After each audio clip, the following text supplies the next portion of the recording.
What up, family? Good morning. Welcome to my writing life.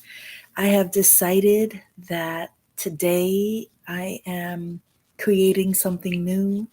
I am beginning a brand new journey, a continuation of the old journey, but I am documenting something very specific in this next year. I realized that the Afro Latina show, while it was an incredible exercise in self love, self care, coming to the page, being consistent, being committed to myself, to my art, to my craft. The Afro Latina show, what it gave me was my identity. It gave me a truth of what I could do if I stuck to it, what I can do when I stick to it, what I can do when I complete it, when I finish it, when I start the entire process of it. And so today I want to introduce something different. And while the Afro Latina show, it had over 327 episodes, not quite a year, but I'm ready for something new. I'm ready for something new. I'm ready to begin again. I'm ready to let go of some things that don't serve me, that have been self-sabotaging. I'm ready to focus inward in a different way. So my writer's journey is a different look into my soul. I think this last year, recording 327 episodes of the Afro Latina show, that diary was about dealing with things that life throws at us, right? And trying to connect to something in our soul and our heart to help us to have a better day, right? My writer's journey is focused on my writing, my writer's life, my art. And I want to be really intentional about that because my writer's journey is me coming to record a podcast about whatever it is that I'm dealing with in my writer's life, which of course influences my Alicia spirit life. Like all of it intersects. But I am going to be very intentional about what I want to talk about, what I'm reading, authors I'm loving, authors I'm not particularly liking, things I'm struggling with in terms of the craft. And so be prepared for something a little different.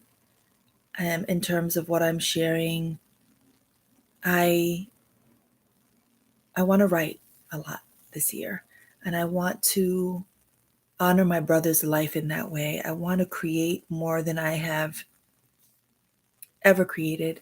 Let me rephrase that. I intend to create more than I have ever created in my life as a writer, and I have been writing for 17 years. This is the year that I intend to publish more than I ever have on all platforms in all areas.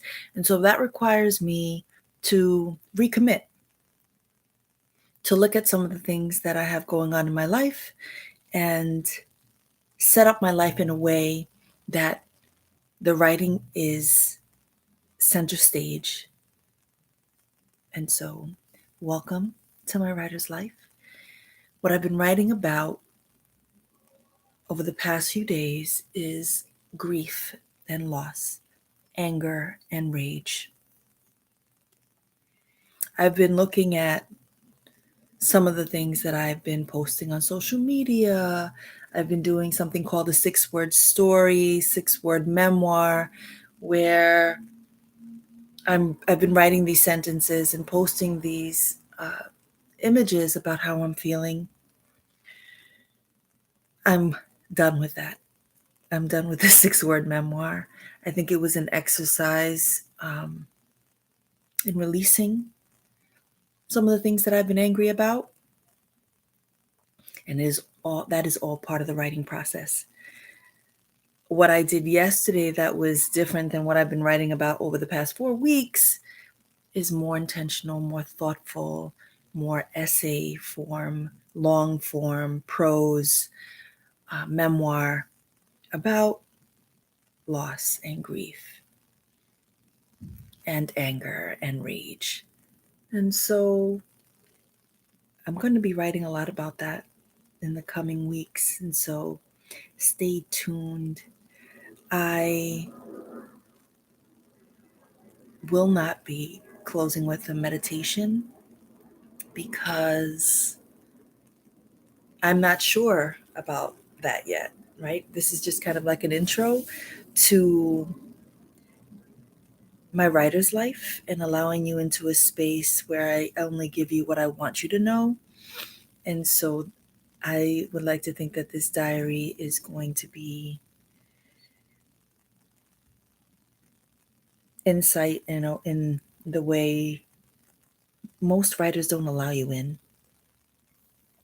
One of the things that has always fascinated me about being a writer and following writers and admiring writers is I always want to know what they're dealing with in their writer's room, in their writer's space, in their writer's nook, in their writer's chair, when they are by themselves battling whatever insecurities they're dealing with. What does that look like? You never see the crazy, neurotic, shame-filled fear, because some writers make it look easy. We buy their books and when we think, oh, this art, like it came easy for them, but we don't know if someone was facing eviction, if someone was dealing with great loss, if someone had just lost a job or a lover, if someone was in pain, their health was struggling, their desperation. We never know what someone is going through. And I thought that it would be interesting to bring you into this very sacred writer's space. And so that's why I don't know if I'll be meditating, because we're on this journey together. And today I just wanted to introduce you to a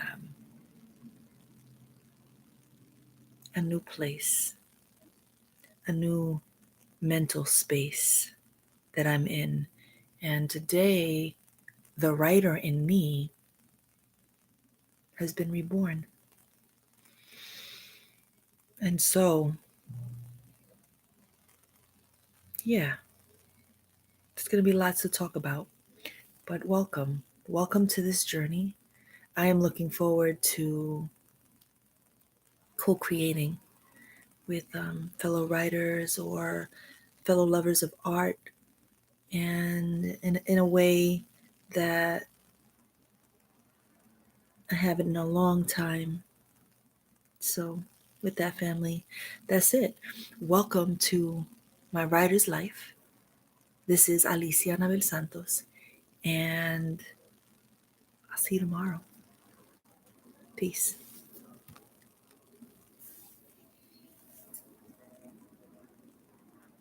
I'm sorry, I can't log out. Let me come back. I can't. It just doesn't feel natural to me to not set an intention. Oh my God. So I paused and then I unpaused. My intention for my writer's life is to be very honest and transparent and clear and committed to my craft, to trust my process, to surrender, to listen, to get quiet, to not judge the work that wants to be born, to not compare myself to any other writers, to not look outward for the things that I can only find inward. And so, yeah, that's my intention for my writer's life. And so, peace.